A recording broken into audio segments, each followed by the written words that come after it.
Hello, আসসালামু আলাইকুম। কি অবস্থা সবার? আজকে আপনাদের সাথে কোনো রেসিপি শেয়ার করব না। আসলে আজকে আমি না ক্যামেরা অন করতেই ভুলে গেছি। তো যখন মনে পড়ছে তখন চুলায় আমার রান্না প্রায় অর্ধেক।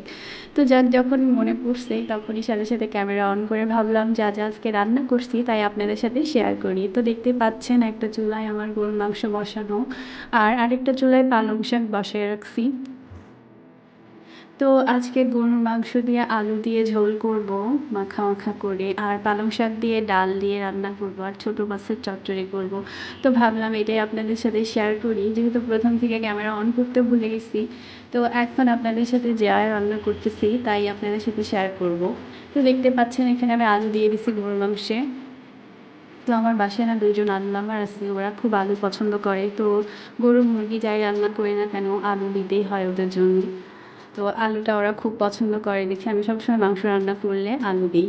সিদ্ধ হয়ে গেছে ডাল দিয়ে, আর আমি মাংসতে পানি দিয়ে এক সাইডে পাতিলটা রেখে তো প্রথমে শাকের মধ্যে ফোড়ন দিয়ে দেবো। তো কড়াইতে কিছু পেঁয়াজ আর রসুন দিয়ে ভেজে তারপরে শাকের মধ্যে দিয়ে দেবো।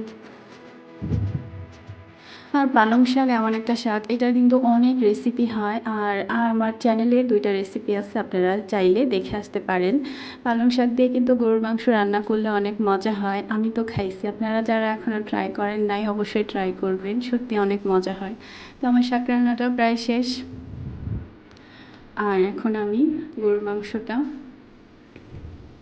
চুলায় আবার বসায় দিচ্ছি। আর মাংসটা সিদ্ধ হয়ে গেছে, আলুটা আর একটু সিদ্ধ হয়ে গেলে আমি মাংসটা নামিয়ে ফেলবো। আর আরেকটা বাটিতে আমি পালং শাকগুলো ঢেলে নিলাম।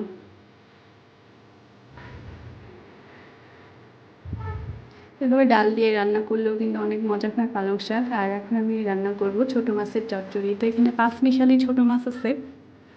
এই মাছগুলা কিন্তু হাতে মেখে রান্না করলে অনেক মজা হয়। তো আমি কড়াইতে পেঁয়াজ দিয়ে দিলাম, পরিমাণ মতো লবণ হলুদ দিয়ে পেঁয়াজগুলাকে ভালো মতো মেখে নেব, একদম নরম করে ফেলবো।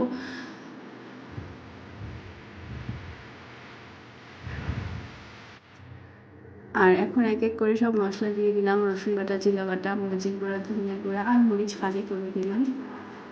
তো এই ছোটো মাছগুলো আমার ছেলে যেহেতু খাবে না, সো একটু ঝাল বেশি দেবো। ও আবার ঝাল খেতে পারে না, সেই জন্য আমি একটু ঝাল বেশি দেবো এই মাছগুলোতে, ও খাবে না বলে। আর টমেটো দিয়ে মাছগুলোকে এখন ভালো মতো মেখে তারপরে বসিয়ে দেবো। আর এইভাবে হাতে মেখে মাছ রান্না করলে সত্যি অনেক মজা হয়। আর এখন তেল দিয়ে দেবো, ছোটো মাছের চচ্চড়ি করলে কিন্তু তেলও একটু বেশি লাগে।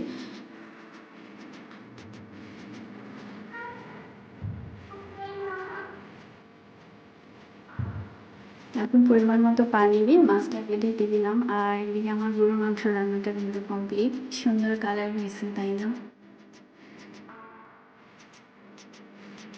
মাছটাও হয়ে গেছে, তারপরে মাছের মধ্যে আমি ধনিয়া পাতা দিয়ে দিলাম। আসলে বাসায় এত ধনিয়া পাতা আছে, তো ভাবলাম নষ্ট করবো কেন, একটু বেশি করে দিয়ে দিয়ে খেয়ে ফেলি। তো এই ছিল আজকের আমার দুপুরের আয়োজন, ছোটো মাছের চচ্চড়ি,